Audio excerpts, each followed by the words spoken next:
History remembers kings, conquerors, and empires, but sometimes, the way a person dies becomes more legendary than the way they lived. Today, you'll hear 3 true stories of deaths so insane they sound completely made up. Story 1. Benkei, 12th century Japan. Dark night in Kyoto. A Buddhist monk named Benkei is wandering the streets. 6'6", carries a naginata, half sword, half spear.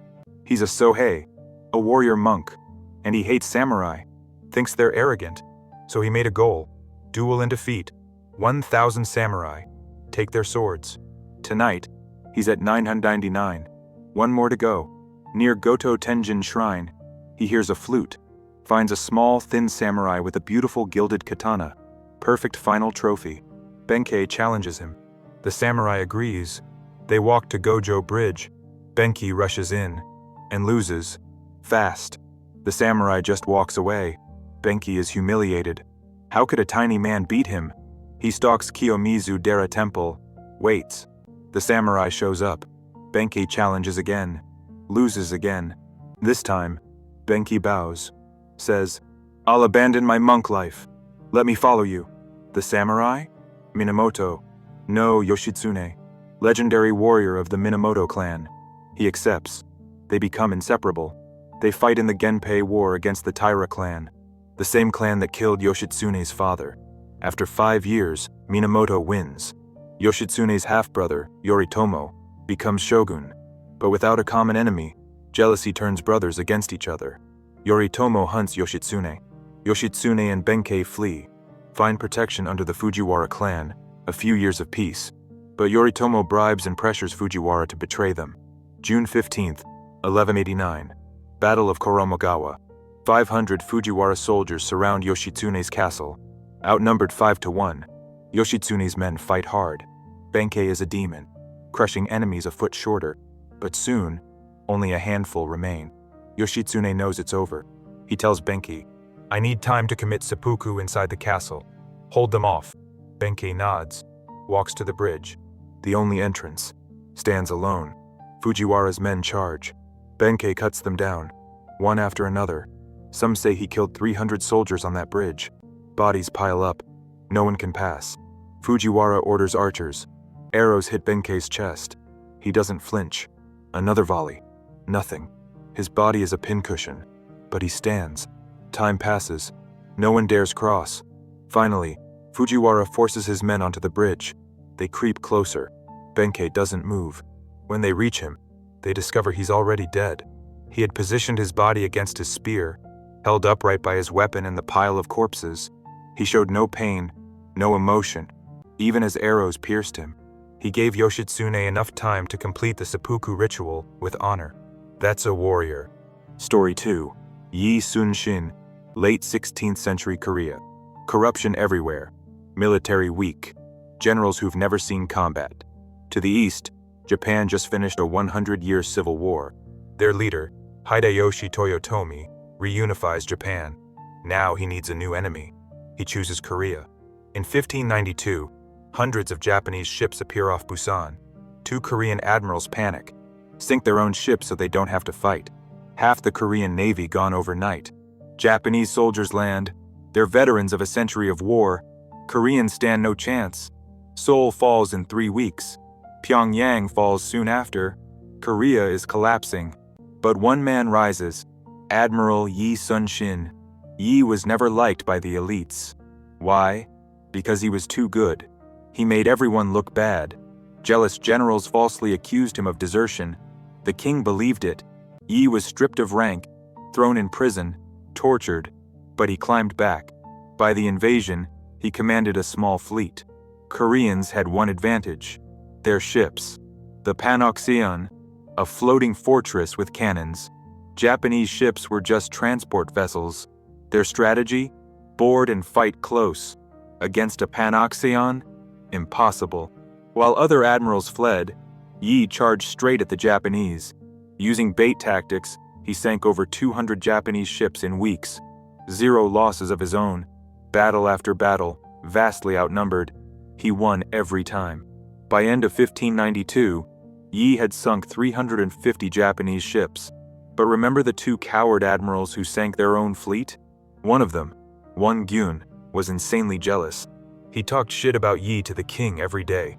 When peace talks failed, and Japan invaded again in 1597, Gyun and other officials framed Yi as a traitor. The king believed it. Yi was stripped of rank, tortured again, sentenced to death. But the king changed his mind, sent Yi to fight as a common soldier. Worse than death. Gyun took command. He drank, made bad decisions, disrespected the men, and the Japanese had learned from fighting Yi. They now had cannons and used Yi's own tactics. Battle of Chilchonryang. Gyun sailed out with 200 ships, fell into a trap. The entire Korean navy was destroyed. Gyun was chopped to pieces while running away. The king realized his mistake, reinstated Sun-shin. Yi took command of the pathetic remains, 13 ships, demoralized men, outnumbered 25-1. Next battle, Yi sank 31 Japanese ships, lost none of his own. He rebuilt the navy. But then, Hideyoshi died. His last order, withdraw from Korea. Yi saw his chance. Final offensive at the Battle of Noryang. He stood at the top of his flagship, beating a war drum to push his fleet forward, his son and nephew beside him. He personally took out 10 Japanese ships. The Japanese were in full retreat. Victory was close. Then, a Japanese musket ball hit his armpit. Fatal wound. He turned to his son and nephew. The war is at its height. Wear my armor. Beat my drum. Do not announce my death. They carried him below deck. His nephew put on the armor, returned to the drum, and kept beating. Yi's men fought on, drove the Japanese out of Korea for good.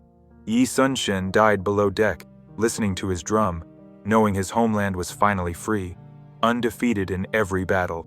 Story 3. Ben L. Solomon, World War II, a dentist turned field medic.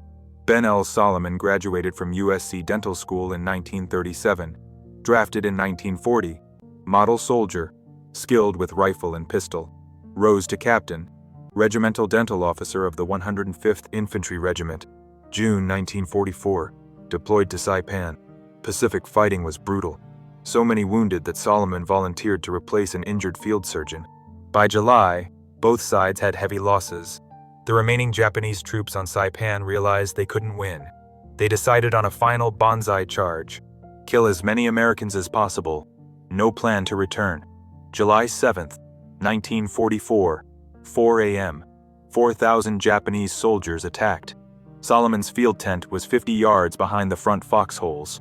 Within minutes, over 30 wounded filled his tent. He treated them as best he could. Then Japanese broke through. He looked outside, saw a Japanese soldier bayoneting a wounded American. Enraged, Solomon grabbed a patient's rifle, shot the soldier dead. 2 more Japanese entered his tent. He shot them. 4 more crawled in from the sides. He took 2 with his rifle, 1 with his bayonet, and hit the 4th with the butt of his gun. A wounded soldier finished him off. Realizing the situation was hopeless, Solomon ordered his medics to evacuate all the wounded. He said, "I'll stay behind. Give you cover." He grabbed a rifle and joined the front line. Saw 4 men manning a machine gun fall. He rushed to the gun, manned it himself, fired burst after burst into charging Japanese soldiers. He fought until he was overrun. Days later, when Americans retook the battlefield, they found Solomon's body slumped over the machine gun. In front of him, 98 dead Japanese soldiers. His body had 76 bullet holes and many bayonet wounds. 24 of those wounds may have come before he died. A blood trail showed he had repositioned the machine gun multiple times while mortally wounded. The Geneva Convention said medical officers cannot bear arms, so Solomon was denied the Medal of Honor. He remained a footnote for 58 years. In 2002, President George W. Bush finally awarded him the Medal of Honor, posthumously. 3 men, 3 different wars, 3 different ways to say, "I'm not done yet." Benkei stood dead on his feet. Sun-shin beat his drum from below deck. Solomon fired a machine gun with 76 holes in his body. You don't need to die like them. You just need to live like them. Show up. Hold the line.